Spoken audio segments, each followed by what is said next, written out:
Seigneur mon Dieu, merci pour ce temps, merci pour ta présence. Nous te prions pour le reste de ce moment, que tu puisses continuer à agir, continuer à augmenter notre foi, continuer à nous enseigner pour que nous puissions comprendre les réalités spirituelles, à nous élever, Seigneur, par ton esprit, en nous révélant ces choses-là.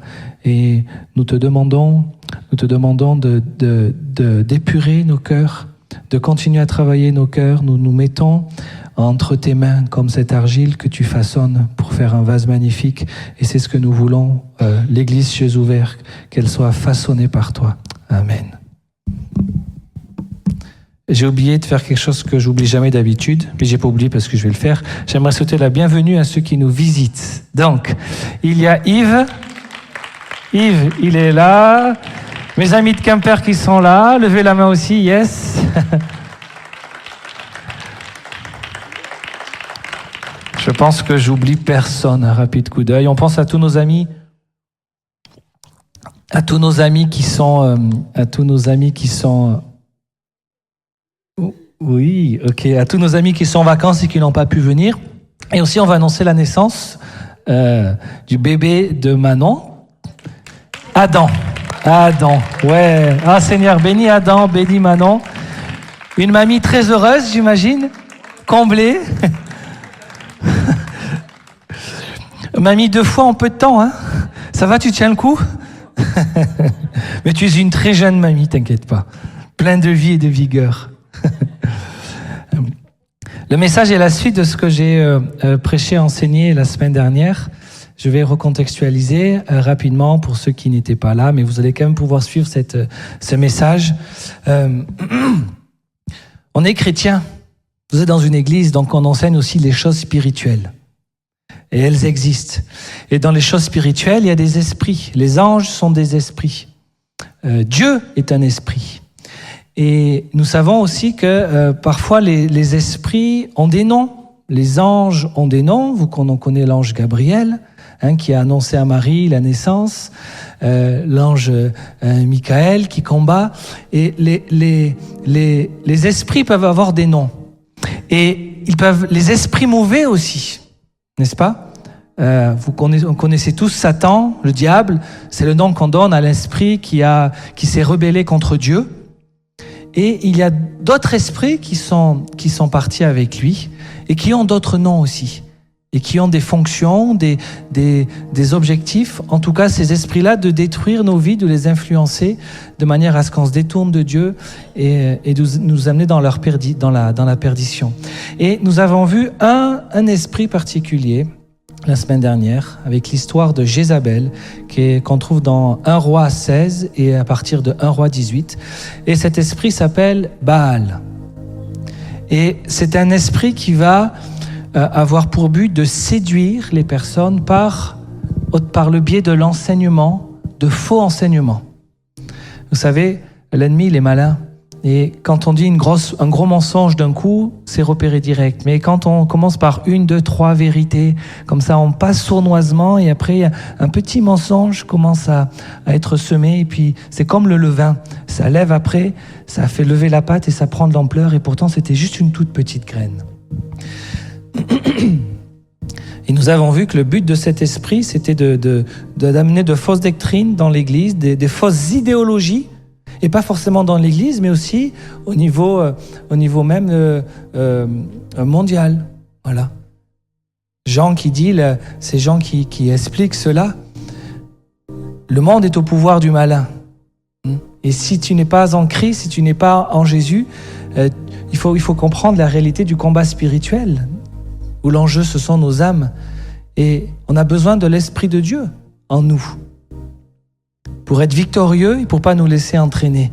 Moi, je vous l'ai dit la semaine dernière, on peut pas lutter face à ces choses-là s'il n'y a pas la grâce de Dieu, si Dieu n'est pas avec nous. On a vraiment besoin de comprendre ça.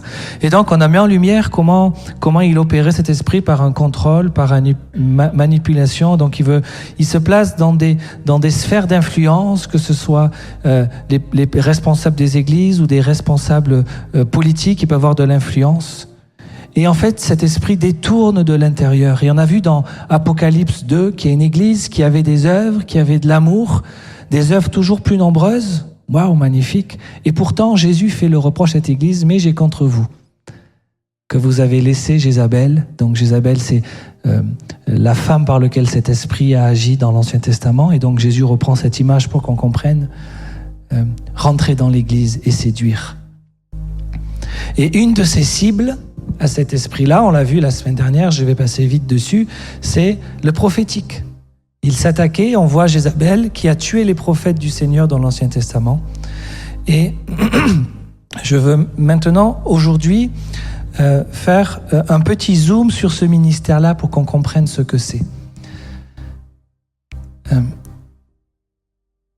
L'été arrive, on va commencer à tailler Noé, tronçonner ce qui dérange.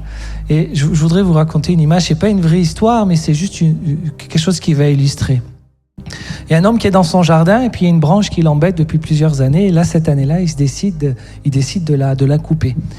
Il prend sa tronçonneuse, il vient contre la branche et il commence à faire ses mouvements avec sa tronçonneuse. C'est long, c'est dur, c'est difficile, ça prend du temps, c'est un labeur. Et il galère. Et puis au bout d'un moment, il y a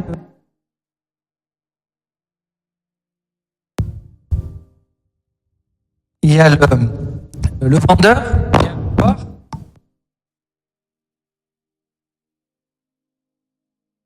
Le vendeur qui vient le voir et il voit cet homme galérer, assis à sa branche. Il dit, mais pourquoi est-ce que tu fais ça? C'est pas comme ça qu'on l'utilise, c'est pas pour ça qu'elle a été créée. Et là, il prend quelques instants, il lui explique, et en quelques instants, je sais pas très bien la tronçonneuse, mais la branche s'est coupée. Et je vous donne cette image pour vous dire que parfois, le Seigneur, il a donné l'Église. Il a façonné l'Église avec un mode de fonctionnement. Et parfois, on est comme cet homme-là. On prend l'Église et on essaye de faire des choses par nos propres forces parce qu'on n'a pas compris comment ça fonctionnait vraiment et comment Dieu a voulu l'établir.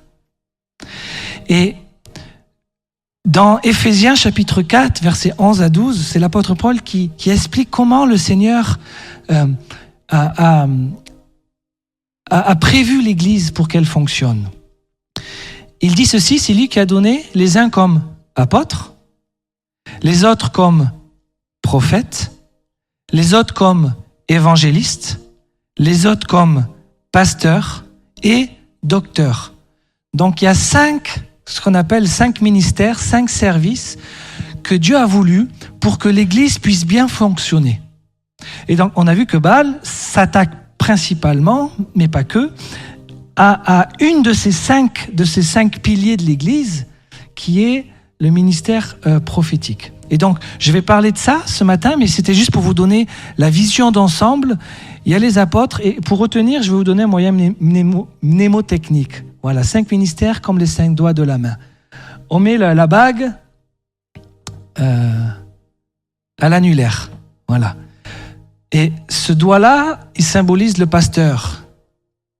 Qui est marié à Jésus, qui représente Jésus, qui est là pour prendre soin. Voilà, c'est le pasteur. Il y a l'index, qui représente comme le prophète qui pointe vers Dieu. Il y a le majeur qui dépasse les autres, c'est comme l'évangéliste qui sort de l'église pour aller annoncer la bonne nouvelle. Il y a le petit doigt, ça c'est le docteur, l'enseignant, pour que ça rentre bien dans nos oreilles. Et il y a l'apôtre qui peut toucher les autres ministères. Et donc, aujourd'hui, on parle de celui qui pointe vers Dieu. Et cela, je crois, va nous aider. Il faut qu'on laisse le Seigneur réformer nos cœurs. Et il le fait, je crois, avec douceur et bienveillance pour juste qu'on comprenne. C'est comme dire, mais mes enfants, regardez comment j'ai conçu l'Église. Et ne vous fatiguez pas à jouer à l'Église et comprenez comment le Seigneur a voulu faire les choses. Ok, on est ensemble. Donc 5 ministères. Le ministère de prophète. Tout d'abord, littéralement, le prophète, c'est quelqu'un qui parle pour Dieu. C'est la bouche, c'est comme la bouche de Dieu. On voit cela beaucoup dans l'Ancien Testament. Il parle au nom de Dieu. Le prophète, le ministère de prophète, le prophète va transmettre un message que Dieu lui donne pour les autres. Ok ? Et ce qui distingue le prophète, c'est son message, qui n'est pas le même message qu'un prédicateur, par exemple, même si le prophète peut prêcher, mais c'est un message particulier. Voilà. Et très souvent, c'est un message qui est attaché pour un temps et pour un lieu donné. Et c'est ça qui le distingue d'un simple, c'est pas péjoratif, mais je mets entre guillemets, prédicateur. Je vous donne un exemple. Jonas, vous connaissez tous, et si vous êtes pas, vous connaissez pas forcément l'Église, vous connaissez cet homme qui s'est fait manger par un gros poisson. Voilà, c'est Jonas. Il était prophète. Et Jonas devait rentrer dans une ville qui s'appelait Ninive et dire aux habitants, si vous continuez à pécher contre Dieu, Dieu va envoyer un jugement et la ville sera détruite dans 40 jours. Donc, il y a un lieu précis, une donnée précise, un temps précis pour cette ville-là. Il aurait pu dire, si vous continuez à pécher, il va y avoir un jugement qui tombe. Ok, ça c'est ce qu'on pourrait tous dire. On sait que persister dans quelque chose qui déplaît à Dieu, forcément, au bout d'un moment, le Seigneur va nous laisser dans notre résistance. Et si on n'est pas avec Dieu, on n'est pas influencé par Dieu, par qui sommes-nous influencés? Comprenez? Mais la précision, la particularité de Jonas, c'est qu'il va s'adresser à Ninive et il va donner un temps. Encore 40 jours et Ninive sera détruite. C'est ça qui distingue le prophète. Je vous donne un autre exemple. Jean-Baptiste, qui était venu avec un message de repentance. Toute personne, et nous-mêmes, tout prédicateur peut et doit prêcher la repentance, d'accord? Mais Jean-Baptiste avait quelque chose de particulier pour un temps précis qui préparait les cœurs pour la venue du Seigneur. Il l'a dit, il y en a un qui vient après moi dont je ne suis pas digne de délier la courroie des sandales. Donc il y avait un facteur temporel qui était spécifique dans sa révélation et dans son ministère. Donc ce qui distingue une personne comme prophète, c'est qu'elle a un message spécifique pour un temps particulier, qui va au-delà des principes généraux de la parole que tout prédicateur devrait enseigner. C'est pas la seule particularité. La deuxième que je voudrais évoquer, c'est sa proximité avec Dieu. Fondamentalement, le prophète est celui qui se tient dans le conseil du Seigneur. Amos 3,7. Car le Seigneur, l'Éternel, ne fait rien sans avoir révélé son secret à ses serviteurs, les prophètes. Donc, je veux que vous compreniez dans la façon dont Dieu organise l'Église. Dans tout ce qu'il veut faire, il a choisi, parmi ses 5 ministères, de passer par le prophète, c'est la branche qu'il utilise, et il ne fait rien. Écoutez, c'est la parole de Dieu, il ne ment pas. Il ne fait rien sans parler à ses prophètes. Donc, on comprend dans l'Église que s'il manque ce ministère-là, il nous manque quelque chose. Tout comme s'il nous manque le ministère apostolique, tout comme s'il nous manque le ministère d'évangéliste, tout comme s'il n'y a pas de pasteur ou d'enseignant. Mais voilà, moi je focalise ce matin sur le prophète. Donc si le Seigneur choisit quelque chose de particulier pour passer par ce ministère-là, eh bien, dès que ce ministère n'est pas ou est retiré, eh bien, il y a un certain bénéfice, enfin, qu'il y a certaines grâces dont l'Église ne va pas être au bénéfice. Est-ce que vous comprenez? Voilà. Et le mot secret peut se traduire aussi par conseil. Voilà, c'est Dieu qui révèle son conseil intérieur à ses serviteurs, les prophètes.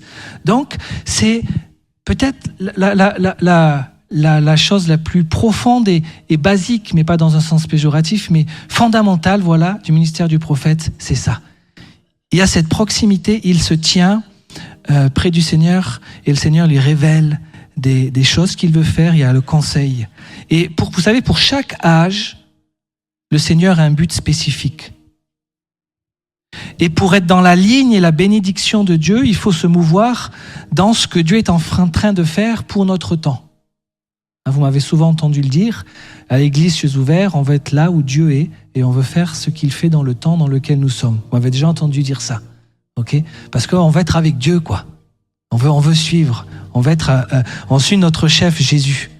Et essentiellement, c'est le rôle du prophète de dévoiler le but et le conseil de Dieu, ce conseil spécifique dans les situations dans lesquelles nous sommes, pour notre génération, pour un groupe en particulier, pour une personne en particulier. Et moi, j'aime bien résumer le ministère du prophète. En fait, il est celui qui nous dirige dans la destinée que Dieu veut. Que ce soit pour un ministère en particulier, pour une personne en particulier, mais aussi pour une église, ou pour un temps, ou pour une nation. Donc Dieu ne fait rien sans révéler son conseil, son secret et son dessein à ses prophètes, les serviteurs. Jérémie 23. Ainsi parle l'Éternel des armées. N'écoutez pas les paroles des prophètes qui vous prophétisent, ils vous illusionnent. Donc là, il parle de faux prophètes. N'écoutez pas les paroles des prophètes qui vous prophétisent, ils vous illusionnent, ils racontent des visions de leur propre cœur, donc qui viennent d'eux-mêmes. Et donc Jérémie, le prophète, dit, cela, il ne faut pas les écouter. Et non de ce qui vient de la bouche de l'Éternel. Voilà. Ils osent dire à ceux qui méprisent, l'Éternel a dit, vous aurez la paix. Et ils disent à quiconque suit l'obstination de son cœur, il ne t'arrivera aucun malheur. En fait, le faux prophète va prêcher des choses que l'homme a envie d'entendre. Mais Dieu ne nous dit pas ce qu'on a envie d'entendre, Dieu nous dit ce que nous avons besoin d'entendre. C'est la raison pour laquelle, dans l'Ancien Testament, quand les prophètes disaient la vérité, comme Jonas, comme tant d'autres, le peuple, il n'aimait pas trop ça. Ils aimaient entendre, mais oui, c'est bien, tu es beau. Tu fais ces malheurs, oh mais t'inquiète pas, il va y avoir la paix. Non.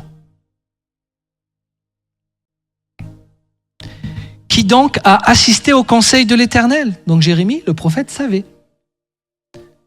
Pour voir, pour écouter sa parole, qui a fait attention à sa parole, qui l'a attendu.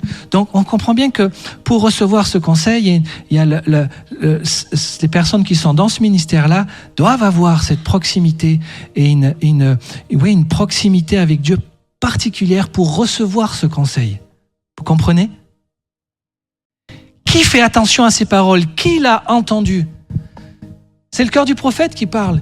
Vous voyez tous ceux-là qui vous prophétisent de belles choses, mais est-ce qu'ils se sont tenus dans la présence de Dieu? Qui a entendu Dieu pour dire cela? C'est très grave parce qu'on peut détourner le peuple par des mauvaises paroles. On peut les amener dans la perdition. Donc le vrai prophète est celui qui se tient dans le conseil de l'Éternel, qui perçoit, qui entend sa parole et qui la délivre pour l'Église. Et une autre particularité de ce ministère-là, c'est qu'on ne choisit pas de devenir prophète. Et ça, c'est très important. D'ailleurs, aucun des ministères, que ce soit apôtre, prophète, évangéliste, pasteur ou docteur, c'est pas quelque chose qu'on choisit. Le royaume de Dieu ne fonctionne pas sous forme d'une promotion où après tant de temps, ça y est, là, tu as bien fait tes preuves, maintenant on va dire que tu es prophète. Non, c'est quelque chose qui est à l'initiative de Dieu. C'est quelque chose qui est à l'initiative de Dieu. On peut aspirer, et je vais parler un petit peu de la différence entre le ministère de prophète et les dons prophétiques qui sont amenés par le Saint-Esprit. On peut aspirer à avoir les dons prophétiques, mais on ne choisit pas ou se dire ah tiens, je veux devenir prophète, ou je veux devenir apôtre, ou je veux devenir pasteur, ou je veux devenir... C'est quelque chose qui vient de Dieu en fait. Et très spécifiquement pour cet appel-là, cet office-là de prophète. Donc si Dieu n'a pas prévu que tu sois prophète, tu ne seras pas. Voilà, c'est que tu as une autre place dans son Église, dans le corps de Christ. Et le corps fonctionne quand tout est à sa place. Voilà. Si je mets mon bras, si mon bras était greffé au-dessus de ma tête, ça ne fonctionnerait pas pareil. Mais voilà. Et on peut demander au Seigneur de nous dire quelle est notre place dans le corps de Christ. Et donc, c'est l'Église qui va reconnaître, et ce n'est pas le prophète qui va s'auto-proclamer, comme on ne s'auto-proclame pas pasteur, comme on ne s'auto-proclame pas évangéliste ou apôtre. C'est l'Assemblée, c'est l'Église qui reconnaît dans la personne le dépôt de Dieu sur cette vie-là. Comprenez? Donc, il a une oreille attentive à la volonté de Dieu, au projet de Dieu, aux blessures de Dieu, aux choses qui blessent son cœur. On voit le Seigneur déverse dans le cœur du prophète parfois ses souffrances quant à ce qu'il voit sur l'Église. Et donc, une des missions du prophète, c'est d'engager sa vie dans la consécration et dans la sanctification. Ainsi, il y a des choses que le Seigneur peut permettre chez d'autres personnes, mais qui ne voudra pas que le prophète vive ou fasse. À cause de cet appel spécifique. Vous le voyez dans l'Ancien Testament.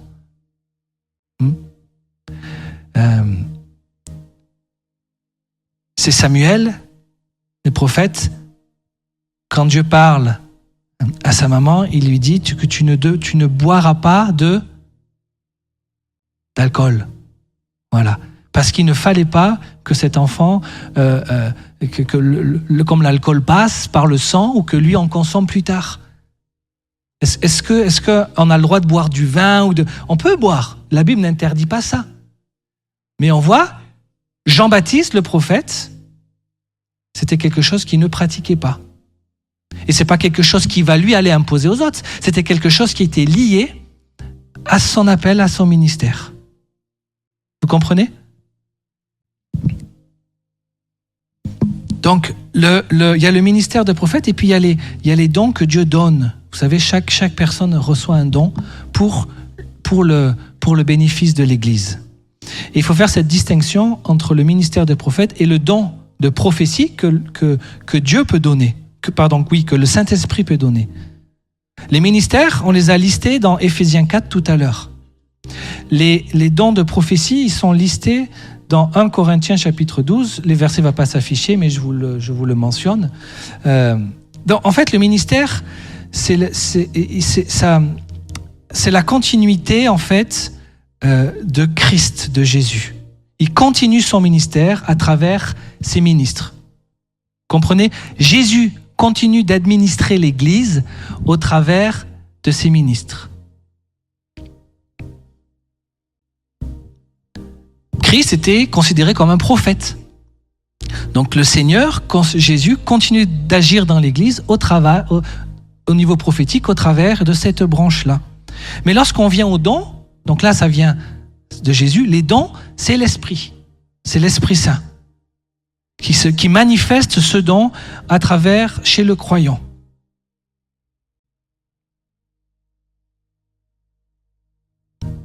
Donc, Christ a donné certains comme apôtres, prophètes, évangélistes, pasteurs, docteurs, et le Saint-Esprit, lui, donne des dons pour l'Église.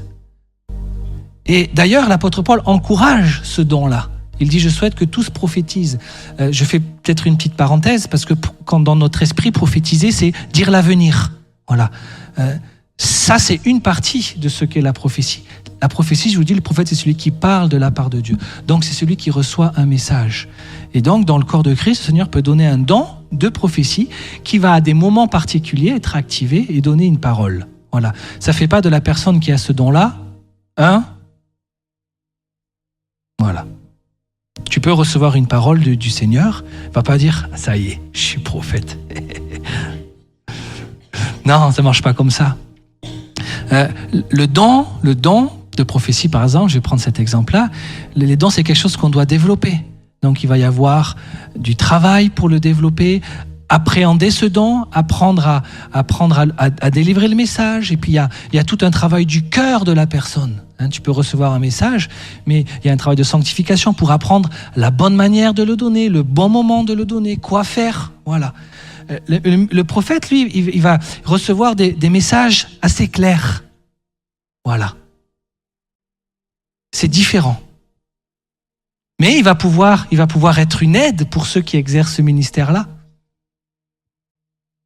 Et c'est comme ça qu'on dépend des uns des autres. Une autre des particularités de ce ministère, c'est le travail en équipe. 1 Corinthiens 14, 29, 33. Donc c'est Paul qui parle, l'apôtre Paul, pour les prophètes, que 2 ou 3 parlent.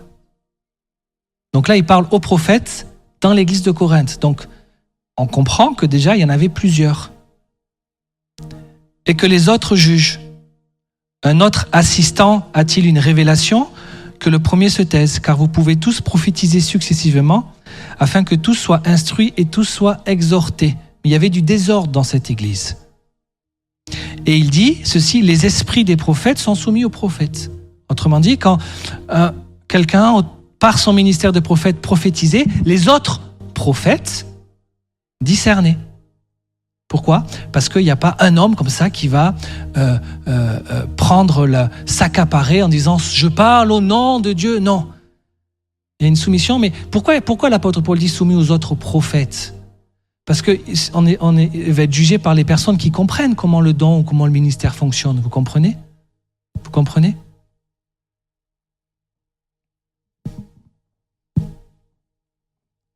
Car Dieu n'est pas un Dieu de désordre, mais un Dieu de paix. Donc Paul suppose que les prophètes travaillent ici en équipe. Il n'y a pas un seul individu. Et c'est le même principe pour les autres ministères. Donc, ils sont plusieurs. Et il y a ce travail en équipe et cette collégialité. En fait, quand les 5 ministères travaillent ensemble, c'est là où l'Église peut exprimer son plein potentiel et sa pleine puissance. Parce qu'il y a une dépendance des uns des autres. Et ça, c'est glorieux. Donc, gardez cette image de la tronçonneuse. Elle ne fonctionne pas bien si tout n'est pas en place comme Dieu le voudrait. Je vais donner quelques exemples et puis je terminerai par là, de ministères prophétiques dans le Nouveau Testament. Il y avait un prophète qui s'appelait Agabus, on va lire dans Actes chapitre 11, versets 27 à 30. En ces jours-là, des prophètes descendirent de Jérusalem à Antioche. En fait, quand vous lisez le livre des Actes, c'était normal. Et d'ailleurs, il y a beaucoup plus de mentions de prophètes que d'évangélistes. Il n'y en a qu'un qui est appelé évangéliste dans le Nouveau Testament, c'est qui? Qui ça? Philippe. Et il y a beaucoup plus de mentions de prophètes. Ah, c'est un peu contre-intuitif parce que nous, on ferait beaucoup plus d'évangélistes que de prophètes. Mais si on est honnête avec la parole de Dieu, avec comment Luc décrit l'Église primitive, on se rend compte qu'ils étaient là présents. Acte 11. En ces jours-là, des prophètes descendirent de Jérusalem à Antioche. L'un d'eux, du nom d'Agabus, se leva et déclara par l'Esprit, c'est une petite nuance, mais qui a son importance. On voit que c'est Dieu qui suscite. Les prophètes sont à la disposition du Seigneur pour administrer le prophétique quand le Seigneur le désire. Par l'Esprit, qu'il y aurait une grande famine sur la terre entière. Donc la terre entière, on comprend le lieu géographique dans lequel ils étaient. Il y a eu en effet, sous Claude, il y en a eu un en effet sous Claude. Les disciples, et ça c'est historiquement, on retrouve cela, les disciples décidèrent d'envoyer chacun selon ses moyens un secours aux frères qui habitaient la Judée. C'est ce qu'ils firent. Ils l'envoyèrent aux anciens par les mains de Barnabas et de Saul.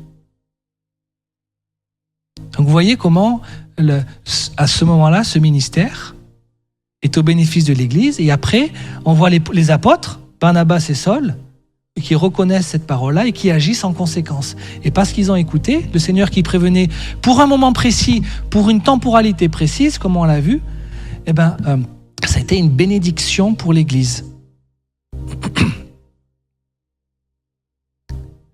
Dans Actes chapitre 13, il y avait dans l'Église qui était à Antioche des prophètes et des docteurs. Barnabas, Siméon, appelé Niger, Lucius de Cyrène, Manawen, qui avait été enlevé avec Hérode le tétrarque, et Saul.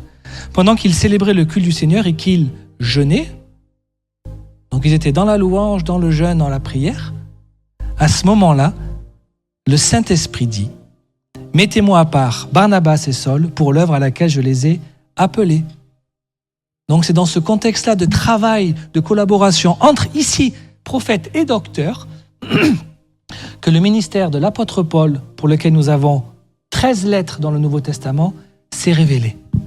Dans un contexte de travail entre les ministères, dans un contexte d'être dans la présence de Dieu par le jeûne, la prière. C'est beau, n'est-ce pas? Alors, après avoir jeûné et prié, ils leur imposèrent les mains et les laissèrent partir. C'est ça un apôtre, il est envoyé. Et ils faisaient le ministère ensemble, en tant que prophètes et docteurs. Donc vous voyez bien, prophètes et des docteurs. Le ministère prophétique est aussi lié, étroitement lié au ministère d'enseignement. Un autre exemple, Judas et Silas. Pas Judas qui a trahi Jésus. Acte 15, où on l'appelle aussi Jude. Jude et Silas, qui étaient eux-mêmes prophètes, donc ils étaient deux, exhortèrent les frères et les affermirent par de nombreux discours. Donc c'est eux, ces prophètes, qui donnaient des enseignements, qui encourageaient les gens, l'Église. Donc ils les exhortèrent, ils les fortifièrent par plusieurs discours. Ils étaient reconnus comme prophètes, mais leur ministère inclut aussi la prédication, l'exhortation. Et ils étaient ensemble. Un dernier exemple, encore notre cher Agabus, Acte 21, 8 à 11. Parti le lendemain, nous sommes arrivés à Césarée. Donc là, l'apôtre Paul est dans un voyage missionnaire et il s'apprête à se rendre à Rome. Étant entré dans la maison de Philippe, l'évangéliste qu'on a mentionné tout à l'heure, qui était l'un des 7, nous avons demeuré chez lui. Il avait 4 filles vierges qui prophétisaient. Comme nous étions là depuis plusieurs jours, un prophète du nom d'Agabus descendit de la Judée et vint chez nous. Donc, ce qui se passe, le Seigneur parle au prophète Agabus et il lui dit, tu vas te rendre là-bas. Agabus écoute, il arrive, il prend la ceinture de Paul, il la lie à ses pieds et dit, voici ce que déclare le Saint-Esprit. L'homme à qui cette ceinture appartient, les Juifs le liront de cette manière à Jérusalem et le livreront entre les mains des païens. Le Saint-Esprit voulait prévenir Paul au travers de son prophète, ce qui allait l'attendre à Rome. Et cette prophétie vient confirmer ce que Paul avait déjà reçu. Donc elle vient attester que ce que Paul avait reçu vient de Dieu. Il y aurait d'autres exemples, mais je m'arrête ici.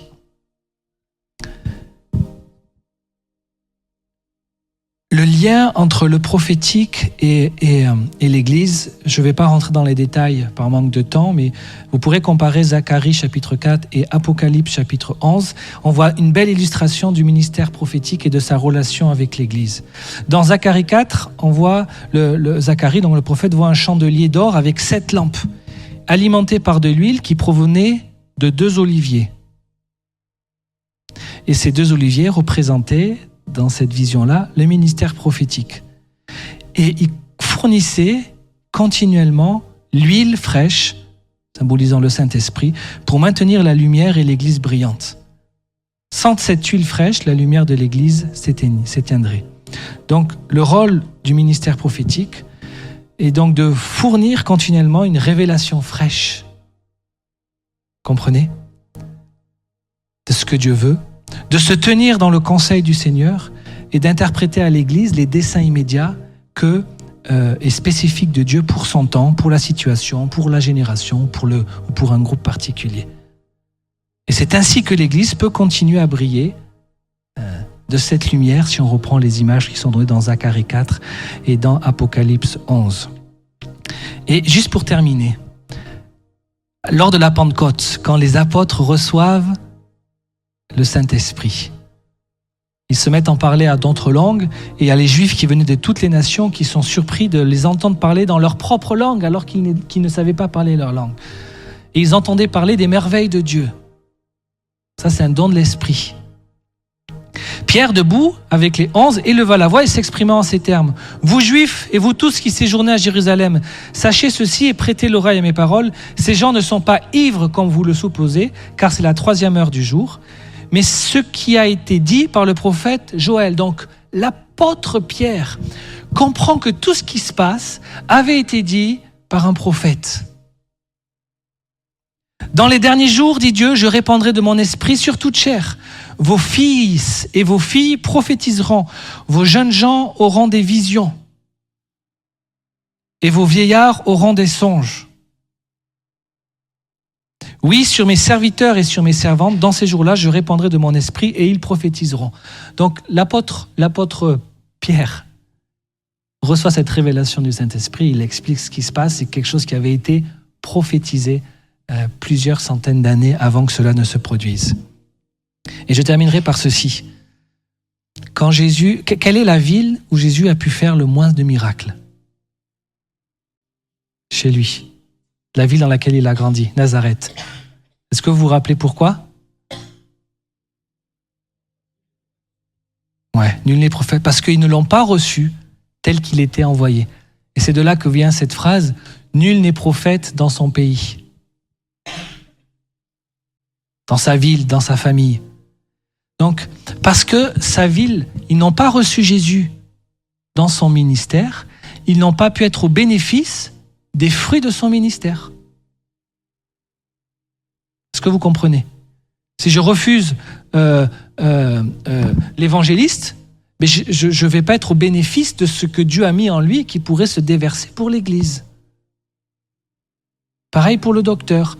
S'il y a une personne qui a ce ministère-là d'enseignement, mais que toi tu dis « Ah non, lui je ne le reconnais pas », eh bien tout ce que le Seigneur a donné pour déverser, mais toi tu n'en sauras pas le bénéfice parce que tu ne le reconnais pas comme tel. Donc Jésus l'a vécu ça. Et dans Matthieu 10, nous lisons ceci, « Qui vous reçoit, me reçoit. Et qui me reçoit, reçoit celui qui l'a envoyé. Qui reçoit un prophète en qualité de prophète, obtiendra une récompense de prophète. » Donc c'est-à-dire, obtiendra la grâce qui est liée au ministère de prophète, des révélations de Dieu pour ta vie, des révélations de Dieu pour l'Église.